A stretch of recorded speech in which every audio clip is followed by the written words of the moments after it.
3. Dificultades relativas a la identidad de las filosofías democrítea y epicúrea de la naturaleza. En otros testimonios históricos muchos argumentos defienden la identidad de la física de Demócrito y la de Epicuro. Los principios, los átomos y el vacío, son indiscutiblemente los mismos. Solo en las determinaciones particulares parece prevalecer alguna divergencia arbitraria, es decir, accesoria.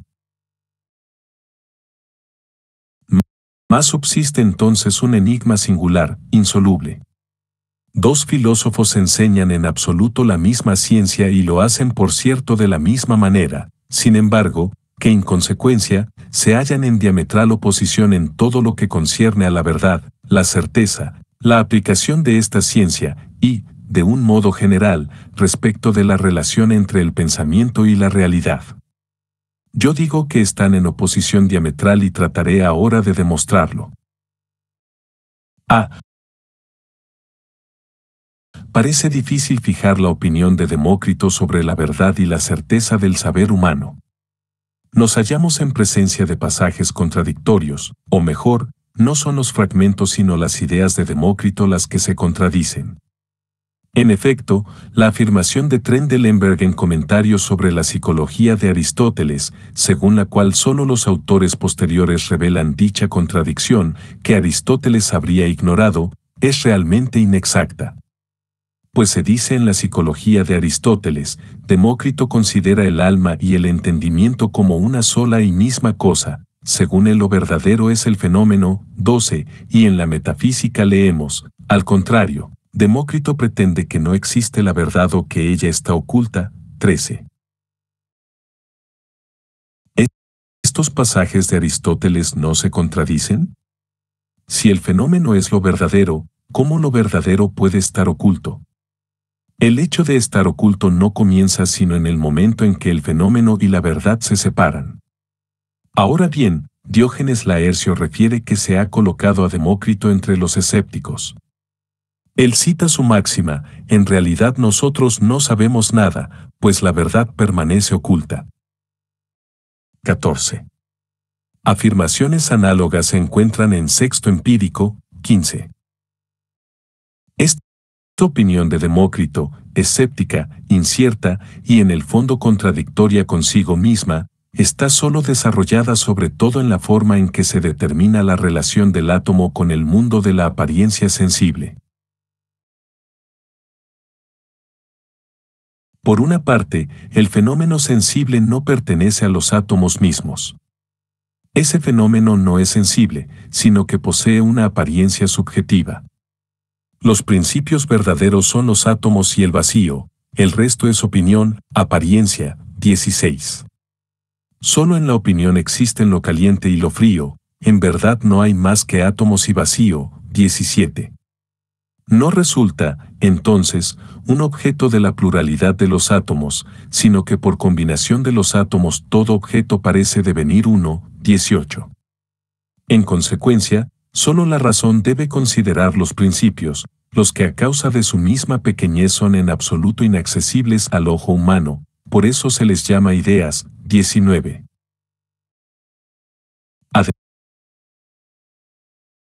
Además, por otra parte, el fenómeno sensible es el único objeto verdadero, y la aístesis es la frónesis, mas lo verdadero es mutable, inestable, es fenómeno.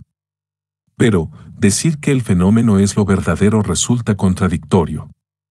Por consiguiente, ora un aspecto ora el otro es convertido en subjetivo y objetivo. La contradicción parece así resuelta porque ella es dividida en dos mundos. Demócrito reduce, por tanto, la realidad sensible a la apariencia subjetiva, más la antinomia, eliminada del mundo de los objetos, existe en su propia autoconciencia, en la que el concepto del átomo y la intuición sensible se enfrentan hostilmente. Demócrito no escapa entonces a la antinomia. No es aquí aún el lugar para explicar esto. Basta con que no se pueda negar su existencia.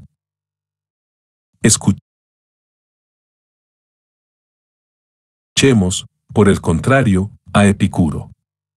El sabio, dice él, se comporta dogmáticamente y no en forma escéptica. 20. Mejor aún, lo que le asegura por cierto la ventaja sobre todos es que él sabe con convicción. 21.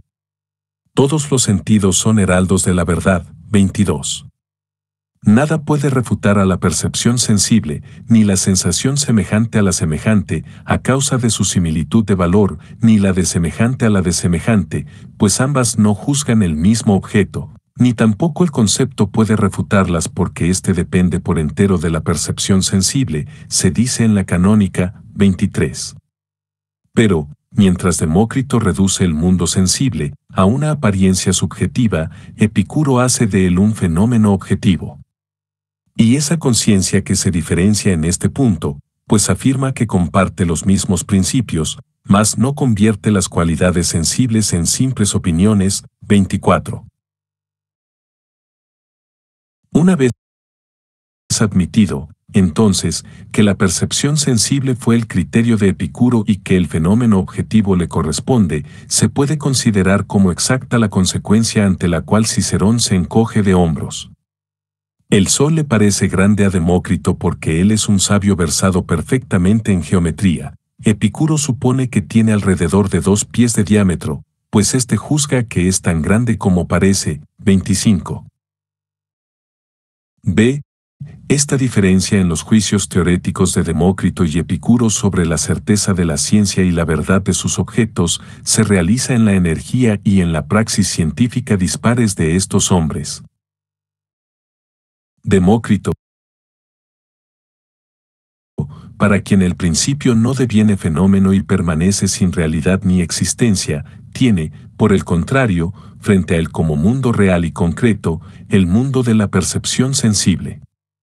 El mundo es, en efecto, una apariencia subjetiva, aunque por eso mismo, separado del principio y abandonado en su realidad independiente, mas es al mismo tiempo el único objeto real que como tal tiene valor y significado. Por ese motivo Demócrito es empujado a la observación empírica. Al no hallar satisfacción en la filosofía se arrojó en brazos del conocimiento positivo. Hemos visto más arriba que Cicerón lo llama vir eruditus. Él es versado en física, ética, matemática, en las disciplinas enciclopédicas, en todas las artes. 26. Ya el catálogo de sus libros, registrado por Diógenes Laercio, testimonia su saber. 27.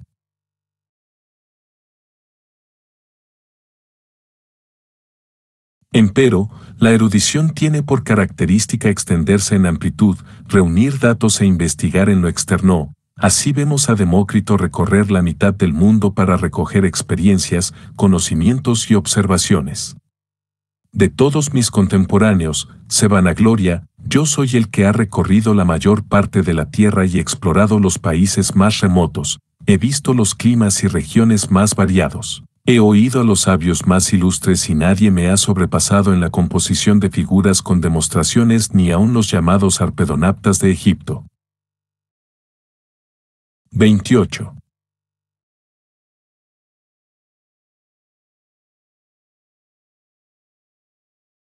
Demetrio en los homónimos y Antístenes en las sucesiones informan que Demócrito se detuvo en Egipto junto a los sacerdotes para aprender geometría, así como también permaneció entre los caldeos en Persia y que llegó hasta el Mar Rojo.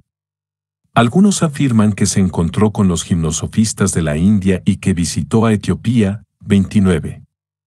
Fue empujado tan lejos, en parte que el deseo de aprender, que no le daba reposo, pero también por el hecho de no hallar satisfacción en el verdadero conocimiento, es decir, en el saber filosófico. El saber que él tiene por auténtico es vacío, el que le ofrece un contenido carece de verdad. La anécdota de los antiguos puede ser una fábula, pero es verdadera en cuanto expresa la contradicción de su naturaleza. Demócrito mismo se habría privado de la vista para que la visión sensible no oscureciera en él. 30. La penetración del espíritu. Es el mismo hombre que, según Cicerón, había recorrido la mitad del mundo. Mas no logró hallar lo que buscaba. Una figura totalmente opuesta nos presenta Epicuro.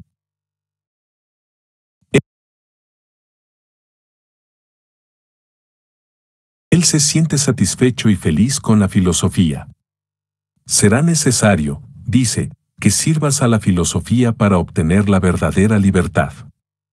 Quien se dedica y entrega a la filosofía no debe esperar, muy pronto se verá emancipado.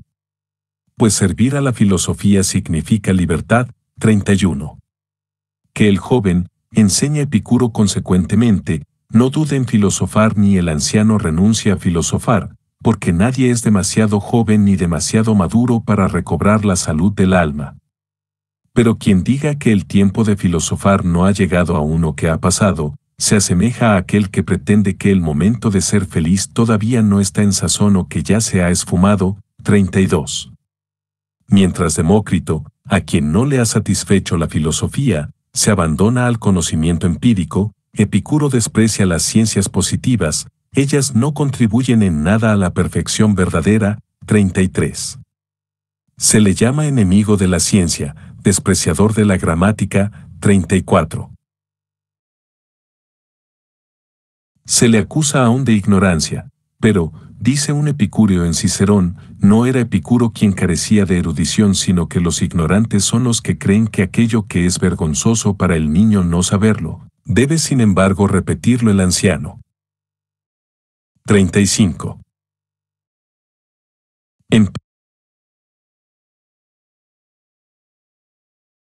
Pero, en tanto Demócrito trata de instruirse junto a los sacerdotes egipcios, los caldeos de Persia y los gimnosofistas indios, Epicuro se jacta, por su parte, de no haber tenido maestros, de ser un autodidacto. 36. Algunos, dice él, según Séneca, persiguen la verdad sin la menor ayuda. Entre estos él se ha abierto camino. Y de ellos, de los autodidactos, hace los mayores elogios. Los otros no serían más que cerebros de segunda clase. 37. Mientras Demócrito ha viajado por todos los países del mundo, Epicuro apenas abandonó 2 o 3 veces su jardín de Atenas y se dirigió a Jonia, no para dedicarse a investigaciones sino para visitar a sus amigos. 38. En tanto, finalmente, Demócrito, desesperando del saber, se quita él mismo la vista. Epicuro, en cambio, cuando siente aproximarse la hora de la muerte, se introduce en un baño caliente, pide vino puro y recomienda a sus amigos que permanezcan fieles a la filosofía. 39. C. Las distinciones hasta aquí desarrolladas no deben atribuirse a la individualidad accidental de ambos filósofos, son tendencias opuestas que toman cuerpo. Vemos como diferencias de energía práctica lo que, más arriba, se expresa en forma de divergencia de la conciencia teorética.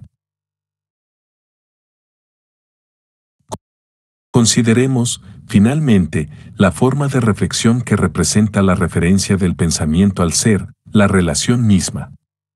En la relación general que el filósofo da conjuntamente del mundo y el pensamiento, él solo se objetiva a sí mismo del modo en que su conciencia particular se comporta ante el mundo real. Pero, Demócrito, como forma de reflexión de la realidad, emplea la necesidad. 40. Aristóteles dice de él que reconduce todo a la necesidad. 41. Diógenes Laercio expresa que el torbellino de los átomos, de lo que todo se origina, es la necesidad democrítea. 42. Más satisfactoriamente habla a este respecto el autor de De Placitis Philosophorum. La necesidad sería, según Demócrito, el destino y la justicia, la providencia y la creadora del mundo, pero la sustancia de esta necesidad sería la antitipia, el movimiento, el impulso de la materia. 43. Un pasaje análogo se halla en las églogas físicas de Estobeo. 44, y en el libro Vi de la Praeparatio Evangelica, de Eusebio. 45, en las églogas éticas de Estobeo se conserva la sentencia siguiente en Demócrito, reproducida. 46, casi en la misma forma, en el libro 14 de Eusebio. 47. Los hombres han forjado el fantasma del azar, manifestación de su propio desconcierto, pues el azar se halla en lucha con todo pensamiento vigoroso. También Simplicio atribuye a Demócrito un pasaje donde Aristóteles habla de la vieja doctrina que suprime el azar. 48. Epicuro escribe, en cambio, la necesidad, a la que algunos convierten en dominadora absoluta, no existe, hay algunas cosas fortuitas, otras dependientes de nuestro arbitrio. Es imposible persuadir a la necesidad, el azar, al contrario, es inestable. Sería preferible seguir el mito sobre los dioses que ser esclavo del lado de los físicos. Pues aquel deja la esperanza de la misericordia por haber honrado a los dioses, pero éste presenta la inexorable necesidad. Sin embargo, debe admitirse, 49, el azar y no la divinidad, como cree el vulgo. Es un infortunio vivir en la necesidad, mas vivir en ella no es una necesidad. Por todas partes se hallan abiertas las sendas, numerosas, cortas y fáciles que conducen a la libertad. Agradezcamos, pues, a Dios que nadie pueda ser retenido en la vida.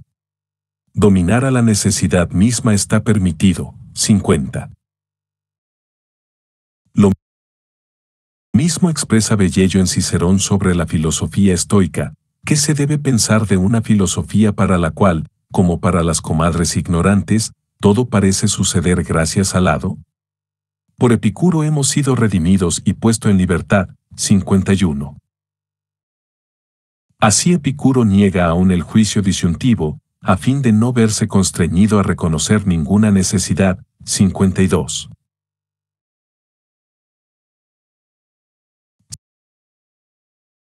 Se afirma también, en efecto, que Demócrito ha utilizado el azar, más de esos dos pasajes, que sobre esto se hallan en Simplicio. 53. Uno torna al otro sospechoso porque muestra abiertamente que Demócrito no emplea las categorías del azar sino Simplicio, quien se las ha atribuido a aquel como consecuencia.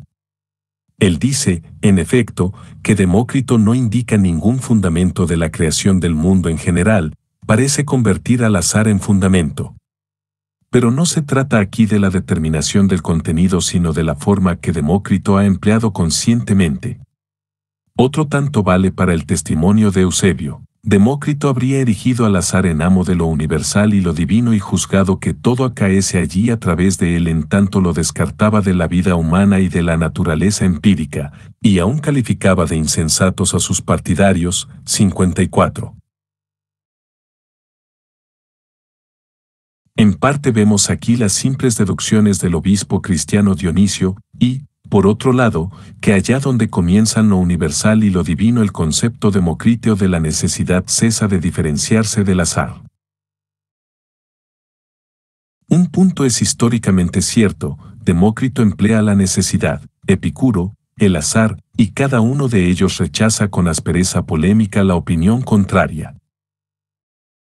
La consecuencia más importante de esta diferencia reside en la forma de explicar los fenómenos físicos particulares. La necesidad aparece, en efecto, en la naturaleza finita corno necesidad relativa, como determinismo. La necesidad relativa solo puede ser deducida de la posibilidad real, es decir, es un conjunto de condiciones, de causas, de fundamentos, etc., que sirve de medio a esa necesidad. La posibilidad real es la explicación de la necesidad relativa. Y la encontramos empleada por Demócrito. Citamos ya como justificación algunos pasajes tomados de Simplicio. Si un hombre que se siente sediento bebe y, en consecuencia, aplaca su deseo, Demócrito no dará como causa de ello el azar sino la sed. En efecto, aunque parezca que él emplea el azar en la creación del mundo, afirma, sin embargo, que en particular este nada origina sino que lleva a otras causas. Así, por ejemplo, la excavación es la causa del hallazgo del tesoro, o el crecimiento la causa del olivo. 55. El entusiasmo y la seriedad con los que Demócrito introduce este modo de explicación en el estudio de la naturaleza, la importancia que concede a la teoría de tales motivaciones se expresan ingenuamente en esta confesión, Prefiero hallar una nueva causa que ceñir la corona real de Persia. 56.